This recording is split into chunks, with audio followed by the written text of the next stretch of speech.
முன்னோரு நாள் சுமந்து அந்தி பகலாக ஆதிசிவனை வணங்கி தொந்தி சரிய என ஈன்ற தாயை சிந்தை குளிர வணங்குகிறேன்.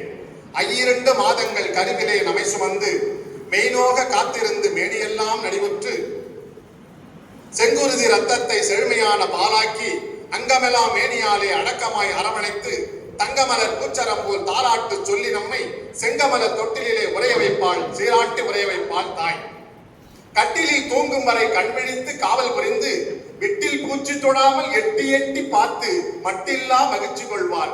தன்னுயிரை கொடுத்து உன்னுயிரை காப்பவளாம், தன் உயிரை கொடுத்து உன்னுயிரை காப்பவளாம். மண்ணிலே இவளை போல் மனித தெய்வம் வேறுண்டா என்று பெண்மையின் பெருமையை சொல்லி என் தாயும் பெண்ணே, என் தமக்கையும் பெண்ணே, என் இல்லாலும் பெண்ணே, மாண்டவை நடுவர் அவர்களும் பெண்ணே என்று சொல்லி பெண்களுக்காக பேச வந்துள்ளேன். அக்கா வந்தாங்க, பியூட்டி பார்லர் போறாங்க, சமைக்கல, ஏதாவது குறை சொல்லிட்டு போனாங்க. இப்ப நான் என்ன சொல்றேன்னா, நடுவர் அவர்களே, இன்றைய நாள் என் வாழ்க்கையில் ஒரு சிறப்பான நாள். ஒரே வரியில சொல்லிடுறேன். நான் 10/4/2000 முதலாக பட்டிமன்றத்துக்காக பொது மேடையில் ஏறினேன். மாவட்ட ஆசிரியர் பயிற்சி நிறுவனத்தில் மாணவனாக இருந்த பொழுது நான் மட்டுமே மாணவன், மற்றவர்கள் எல்லோரும் விரிவுரையாளர்கள். வேட்டவராயன் என்கின்ற விழுப்புரம் மாவட்டத்தில் பிறந்தவர்களுக்கு தெரியும், மிகப்பெரிய பட்டிமன்ற ஜாம்பவான். அவர்கள் நடுவராக இன்றோடு 25 ஆண்டுகளை கடந்து தமிழை ஒழிக்கின்ற வாய்ப்பு எனக்கு கிடைத்தமைக்காக இந்த அவையை வணங்கி வழங்குகிறேன். 4 நூற்றாண்டை கடந்து தாயால் வந்தது யாக்கை, என் தமிழால் வந்தது இந்த வாழ்க்கை என்பதை பெருமையோடு சொல்லிக் கொள்கிறேன். அத்தோடு கூடுதல் சிறப்பு, அன்றைக்கு நான் பேசிய தலைப்பும் கூட குடும்ப வாழ்வில் மேலோங்கி நிற்பது தலைவனின் பணியா தலைவியின் பணியா என்றுதான் அன்றைய கொடுத்திருந்தார்கள். அதே தலைப்பில் 25 ஆண்டுகளுக்கு பின் நான் பேசுவதை பெருமை அடைகிறேன்.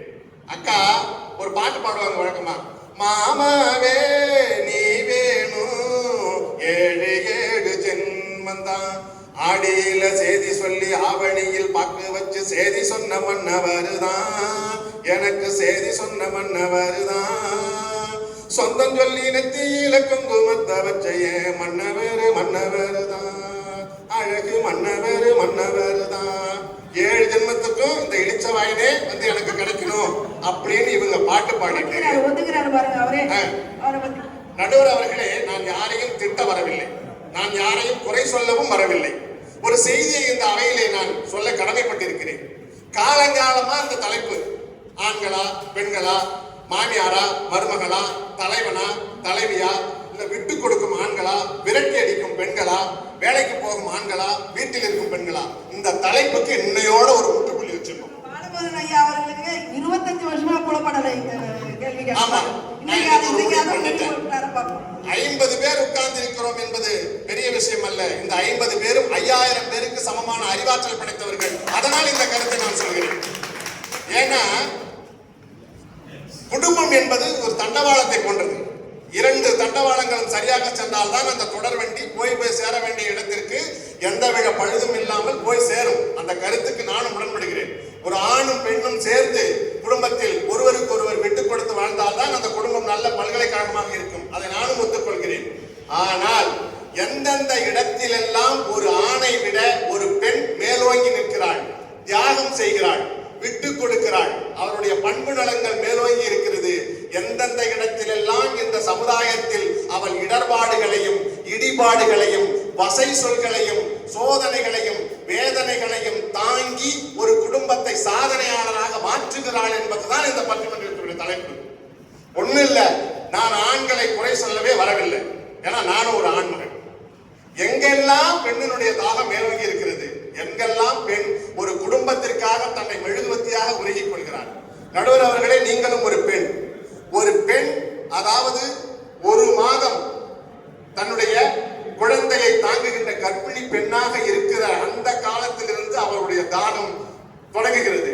தனக்கு எதெல்லாம் பிடிக்குமோ அதெல்லாம் சாப்பிட மாட்டான். அந்த குழந்தைக்கு எதெல்லாம் பிடிக்குமோ அதை மட்டும்தான் சாப்பிடுவான். குனிஞ்சா வலிக்குமோ, நிமிந்தா வலிக்குமோ, பிறண்டு படுத்தா வலிக்குமோ, உருண்டு படுத்தா வலிக்குமோ என்று தன் உடலையே வரித்துக் கொண்டு உதிரத்தால் உயிர் கொடுப்பவன் ஆண் என்றால், தன் உயிரையே கொடுத்து உயிர் காப்பவள் தான் பெண். தன்னுடைய உயிரை கொடுத்து இந்த மண்ணில் இன்னொரு உயிரை கொடுப்பவள் பெண். அதனால் ஒரு குடும்பம் சிறப்பாக விளங்குவதற்கு காரணமாக இருப்பவள் பெண்தான் என்று என்னுடைய முதல் வாதத்தை வைக்கிறேன்.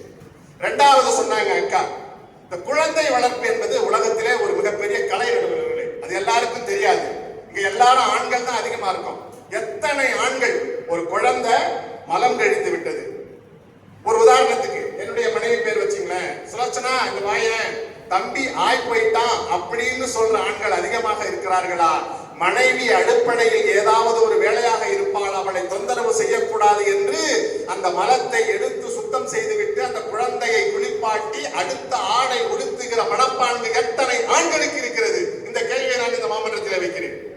அத்தோடு மட்டுமல்ல, அந்த குழந்தை நான் சற்று கொச்சையாக இருந்தாலும் கூட அதை பெருமையாக சொல்கிறேன், கட்டியாக ஆயிருந்தால் கூட அவள் அழுவாள். அதை எடுத்து கையால் நிமிட்டி பார்த்து இந்த குழந்தை என்ன சாப்பிட்டது, ஏன் இப்படி போகிறது பார்ப்பாள். தண்ணியாக ஆயிருந்தால் கூட அதை எடுத்து மூக்கால் முகர்ந்து பார்த்து தன்னுடைய குழந்தையின் மலத்தில் கூட எந்த நோய் கிருமியும் இருந்துவிடக் கூடாது என்று பார்க்கின்ற மனப்பாங்கு, சகிப்புத்தன்மை ஒரு பெண்ணுக்கு மாத்திரமே உண்டு என்பதை இந்த மாமன்றத்தில் பதிவு செய்ய நான் கடமைப்பட்டிருக்கிறேன். இந்த மாதிரி பண்பு எத்தனை ஆண்களுக்கு வரும் சொல்லுங்க? ஒரு காலத்தில் மன்னராட்சி காலத்தில் எல்லாம் ஒரு மன்னனுடைய மனைவி கர்ப்பிணியாக இருந்தால் குழந்தை பிறக்கும் பொழுதே அந்த குடும்பத்திற்கு என்று ஒரு ஆஸ்தான துவதினர்கள் இருப்பார்கள். அந்த குழந்தையிடம் போய் இந்த குழந்தை ஆனா பெண்ணா என்று பார்ப்பது வழக்கம். அப்படி பார்க்கும் பொழுது இவன் என்று பிறப்பான், எப்படி பிறப்பான், எப்படி இருப்பான், என் கணவனை விட மேலானவனாக இருப்பானா, சிறந்த போர் வீரனாக இருப்பானா, தனவானாக இருப்பானா, இலக்கிய ஆர்வனாக இருப்பானா என்று பார்க்கும் பொழுது அப்படி பார்க்கும் பொழுது ஒரு மன்னனுடைய மனைவி சென்று ஜோசியரிடம் பார்க்கிறாள். இந்த குழந்தை பிறக்கின்ற தருவாயில் நன்றாக புரிந்து கொள்ள வேண்டும். இந்த கணத்தில் இந்த குழந்தை பிறந்தானே ஆனால் இந்த உலக மக்களால் எல்லாம் வெறுக்கப்படுவான், இந்த உலக மக்களால் எல்லாம் திட்டப்படுவான், யாராலும் இவன் மதிக்கப்பட மாட்டான், எல்லோரிடத்திலும் கெட்ட பெயர் வாங்குவான் அப்படி என்று சொல்கிறான். அப்பொழுது என்ன செய்வது என்று கேட்கிறார். இன்னும் 2.5 நாழிகை கழித்து இந்த குழந்தை பிறந்தனே ஆனால் 100 சிவாலயங்களை கட்டி இந்த உலக மக்களுக்கெல்லாம் தானம் செய்கின்ற தர்மவாதியாக திகழ்வான் என்று சொல்கிறான். அப்படி என்றால் இந்த 2.5 மணி நேரம் கழித்து என்னுடைய குழந்தை பிறந்து இந்த உலகிற்கு தொண்டு செய்பவனாக விரும்புவதையே நான் ஆட்படுகிறேன் என்று சொல்லி குழந்தை பிறக்கின்ற தருவாயில் இருந்த ஒரு தாய் 2.5 மணி நேரம் தன்னுடைய விட்டத்தில் கயிற்றை போட்டு கட்டி என்னை தலைகீழாக தொங்க விடுங்கள் என்று பிரஸ்தவ வலியை தாங்கிக் கொண்டு 2.5 மணி நேரம் தொங்கிய பொழுது உடலில் உள்ள ரத்தம் எல்லாம் அந்த குழந்தையினுடைய உடம்புக்கு ஏறி 2.5 மணி நேரம் கழித்து உயிராக பிறந்தவன் தான் வரலாற்றில் இடம்பெற்ற அரசன் கோ செங்கண்ணன் என்கிற அரசன். 100 சிவாலயங்களை கட்டி இந்த நாட்டில் உள்ள மக்களுக்கு, ஏழை எளிய மக்களுக்கெல்லாம் தொண்டு செய்தான். குழந்தை உயிரோடு பிறந்தது, தாய் இறந்து விட்டாள். அந்த உயிரை கொடுத்து இன்னொரு உயிரை இந்த உலகத்துக்கு கொடுக்கின்ற தன்மை ஒரு பெண்ணுக்கு மாத்திரமே உண்டு என்பதை நான் இந்த மாமன்றத்தில் பதிவு செய்கிறேன். அதனால் பெண்கள் சிறந்தவர்கள். சரிங்களா? அடுத்தது இன்னொரு செய்தியை சொல்கிறேன். இந்த சமுதாயத்துல பெண்களுக்குன்னு ஒரு வரையறை உண்டு, ஆண்களுக்குன்னு ஒரு வரையறை உண்டு. திருமணம் என்பது இறைவனால் நிச்சயிக்கப்பட்டது என்று சொல்லுவார்கள் இறை நம்பிக்கை உள்ளவர்கள். இல்லை, மனங்களால் நிச்சயிக்கப்பட்டது என்று சொல்வார்கள் பகுத்தறிவாளர்கள். எது எப்படியோ, குழந்தை என்பது 2 மனங்கள் சேர்ந்தது, 2 உடல்கள் சேர்ந்தது, 2 உறவுகள் சேர்ந்தது, 2 ரத்தங்கள் சேர்ந்தது, 2 குரோமோசோம்கள் சேர்ந்தது. இதையெல்லாம் தாண்டி கல்யாணமாகி 1 வருடம் கழித்து ஒரு பெண்ணுக்கு குழந்தை இல்லை என்றால் இந்த சமுதாயத்தில் அந்த பெண்ணுக்கு பெயர் என்ன? மலடி. அந்த ஆணை யாராவது மலடன் என்று சொன்ன வழக்கம் உண்டா? அப்படிப்பட்ட இடி சொல்லை தாங்கக்கூடிய தியாக செம்மல் பெண். அடுத்தது இப்பெல்லாம் காதல் திருமணம். பழங்காலத்துல இலக்கியத்துல உடன்போக்கில் ஓடிவிடுதல் என்று சொல்வார்கள். அப்படி ஓடுகிற பெண்ணை ஓடுகாலி என்று இந்த சமுதாயம் சொல்லுகிறது. எந்த ஆணையாவது இவன் தாண்டா ஓடுகாலன், ஓடிவிட்டான் அப்படின்னு சொல்றது உண்டா? இல்லை. கணவன் இறந்தால் அந்த பிணமேடை காய்வதற்குள் ஆண் மணமேடை ஏறி இன்னொரு பெண்ணின் கழுத்தில் தாலியை கட்டிவிடலாம். ஆனால் அந்த பெண் மூளையில் உட்கார்ந்திருக்கின்றாளே, அவளுக்கு பெயர் விதவை, இந்த ஆணுக்கு பெயர் விதவன் என்று எங்கேயோ சொல்வது உண்டா? இப்படிப்பட்ட இழிச்சொற்களை எல்லாம் தாங்கிக் கொண்டு, பழிச்சொற்களை எல்லாம் தாங்கிக் கொண்டு, தனக்காகவும் தன் குடும்பத்திற்காகவும் தன்னுடைய மாமன் மாமிக்காகவும் வாழ்கின்றவள் பெண். அதனால் தான் சொல்கிறேன், குடும்பத்தை பல்கலைக்கழகமாக மாற்றக்கூடியவள் பெண் தான். நடுவர் அம்மா சொன்னாங்க, ஒரு குரல் சொன்னாங்க, அழகான குரல். கொழுடன், அதாவது தன்னுடைய கணவனையே தொழுது வாழ்க்கை என்று வாழக்கூடியவள் பெய் என்று சொன்னால் மழை பெய்யும் என்று.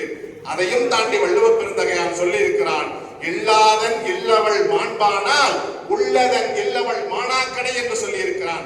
ஒரு மனைவி சரியானவளாக ஒரு கணவனுக்கு அமைந்து விட்டால் அந்த கணவனுக்கு இந்த உலகமே தன்னுடைய மடியில் இருப்பதாக பொருள். ஆனால் அந்த மனைவி சரியில்லாதவளாக, ஊதாரியாக, கணவன் பேச்சை கேட்காதவளாக, வாய்ச்சொல் மீறுபவளாக அமைந்து விட்டால் இந்த உலகமே அவன் கையில் இருந்தால் கூட அவன் யாசகம் எடுப்பவளுக்கு சமம் என்று சொல்கிறார். அதனால் தான் சொல்கிறேன், ஒரு குடும்பத்தை நிலைநிறுத்தக்கூடியவள், வாழ்விக்கக்கூடியவள், சிறப்பு செய்யக்கூடியவள், செம்மைப்படுத்தக்கூடியவள், நேர்படுத்தக்கூடியவள், நிறைப்படுத்தக்கூடியவள், மகிழ்ச்சிப்படுத்தக்கூடியவள், மாண்புபடுத்தக்கூடியவள் பெண் தான் என்று நான் சொல்கிறேன். அடுத்ததாக அக்கா சொன்னாங்க, 2 நிமிடத்தில் நான் முடித்து விடுகிறேன் நண்பர்களே. தாய்ப்பாலில் வீரம் கண்டேன், தாலாட்டில் தமிழை கண்டேன். தாய்ப்பாலில் வீரம் கண்டேன், தாய்ப்பாலில் தமிழை கண்டேன். உண்ணாமல் இருக்க கண்டேன், உறங்காமல் விழிக்க கண்டேன். உண்ணாமல் இருக்க கண்டேன், உறங்காமல் விழிக்க கண்டேன். பெற்றெடுத்து பேர் கொடுத்த அன்னை அல்லவா நீ, பேசுகின்ற தெய்வம் என்பது உண்மை அல்லவா. வெற்றி மீது வெற்றி வந்து என்னை சேரும், அதை வாங்கி தந்த பெருமை எல்லாம் உன்னை சேரும். இப்படிப்பட்ட பெருமைகளுக்கு உரியவள் பெண்தான்.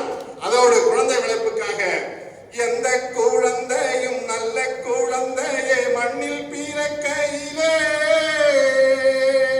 பின் நல்லவராவதும் தீயவராவதும் அன்னை வளர்ப்பினிலே, அன்னை வளர்ப்பினிலே. பாதை தவறிய கால்கள் விரும்பிய ஊர் சென்று சேர்வதில்லை, நல்ல பண்பு தவறிய பிள்ளையை பெற்றவள் பேர் சொல்லி வாழ்வதில்லை, மண்ணில் பேர் சொல்லி வாழ்வதில்லை. அழகான குழந்தையை பெறுபவளை விட அன்பான குழந்தையை பெற வேண்டும், புத்திசாலியான குழந்தையை பெற வேண்டும், திறமையான குழந்தையை பெற வேண்டும். இப்படிப்பட்ட குழந்தைகளை பெற்று ஆளாக்கி வளர்த்து ஒரு குடும்பத்தை உருவாக்குவள் பெண். இறுதியாக சொல்கின்றேன் நடுவர் அவர்களே, சாதாரண மோகன்சாந்த் கரம்சந்த் காந்தியாக இருந்ததை ஒரு மகாத்மா காந்தியாக மாற்றியது ஒரு பெண். தான் ஒரு குதிரை ஓட்டுபவனாக வர வேண்டும் என்று சொன்ன விவேகானந்தரை பிற்காலத்தில் இந்தியாவுக்கே மிக புத்திசாலியாக மாற்றியது அவளுடைய தாய் என்கிற ஒரு பெண். மாற்றுத்திறனாளி என்று ஒதுக்கி பள்ளியில் வர வேண்டாம் என்று சொன்ன நிலையில் கூட அந்த செய்தியை சொல்லாமல் தன்னுடைய குழந்தையை இருளில் கிடந்த உலகத்திற்கு ஒளி கொடுக்கின்ற மகானாக மாற்றிய எடிசனின் தாய் ஒரு பெண். தான் வறுமையில் வாடி பட்டினியால் கிடந்து சாகும் போது கூட இந்த உலகத்தை கண்டு மகிழ்ச்சியால் பொங்கி எழுவதற்கு காரணமாக இருந்த பைந்தமிழ் தேர்ப்பாகனின் மனைவி செல்லம்மாள் ஒரு பெண். இப்படி இந்த உலகத்தை, மண்ணையும் விண்ணையும் ஆள்வதற்கு காரணமாக இருப்பவர்கள், இருந்தவர்கள், இருக்க போகின்றவர்கள் என்றைக்கும் பெண்களே. ஆண்கள் அவர்களுக்கு உறுதுணையாகத்தான் இருப்பார்கள், துணையாகத்தான் இருப்பார்கள், ஆண் என்கிற செருக்கோடு இருப்பார்களே தவிர கொஞ்சம் கூட இரக்கத்தோடு இருக்க மாட்டார்கள். ஆகவே ஒரு குடும்பம் நல்ல குடும்பமாகவும், சிறந்த குடும்பமாகவும், பிறர் போற்றுகின்ற குடும்பமாகவும், பிறர் வாழ்த்துகின்ற குடும்பமாகவும், பிறர் துதிக்கின்ற குடும்பமாகவும், பிறர் மதிக்கின்ற குடும்பமாகவும் உருவாவதற்கு காரணமாகவும், பல்கலைக்கழகமாக இருப்பதற்கு காரணமாக அமைகின்றவள் பெண்ணே, பெண்ணே, பெண்ணே என்று நல்ல தீர்ப்பை நீங்கள் வழங்குவீர்கள் என்று எனக்கு தெரியும் என்று சொல்லி நல்ல வாய்ப்பினை கொடுத்தமைக்கும், வாய்மொழி கேட்டமைக்கும் நன்றியை சொல்லி, வாழ்க நற்றமிழர், வளர்க வள்ளுவன் நெறி, வெல்க தமிழ் என்று சொல்லி நன்றி கூறி விடைபெறுகிறேன். நன்றி, வணக்கம். எனக்கு இப்பவே பயமா இருக்கு. குடும்பம் ஒரு தண்டவாளம் போன்றது. விட்டு கொடுத்து வாழ்ந்தா எல்லாமே நல்லா இருக்கும். பெண்கள் மட்டும்தான் இழிச்சொல் எல்லாம் தங்குறாங்க, ஆண்களுக்கு இழிச்சொல்லே இல்லை. இந்த மாதிரியான சிறப்பான கருத்துக்கள் எல்லாம் சொன்னதோட, இல்லதன் இல்லவள் மாண்பானால் உள்ளதன் இல்லவள் மானா கடை. அதாவது ஒரு பெண் மனைவி சிறந்த குணங்களை உடையவளாக இருந்தால் ஒரு ஆணின் வாழ்வில் இல்லாதது ஏது? அதுவே அந்த மனைவி சிறந்த குணங்களை உடையவளாக இல்லாது போனால் அவன் வாழ்வில் உள்ளது ஏது அப்படின்னு நம்ம திருவள்ளுவர் தான் 2000 வருஷத்துக்கு முன்னாடியே சொல்லிட்டு போயிருக்காரு. அதை தான் இன்னைக்கு நம்ம பாலமுருகன் சொல்லியிருக்காரு. ஆனா 25 வருஷ அந்த கேள்விக்கு பதில் கிடைச்சதா என்னன்னு எனக்கு தெரியல. பார்க்கலாம், இன்னும் 2 பேர் 4 பேர் இருக்காங்கல்ல, அவங்க பேசி முடிக்கும் போது இந்த 25 வருஷ கேள்விக்கு பதில் கிடைக்குதான்னு பார்க்கலாம். அடுத்து ஆண்களே இந்த தலைப்புல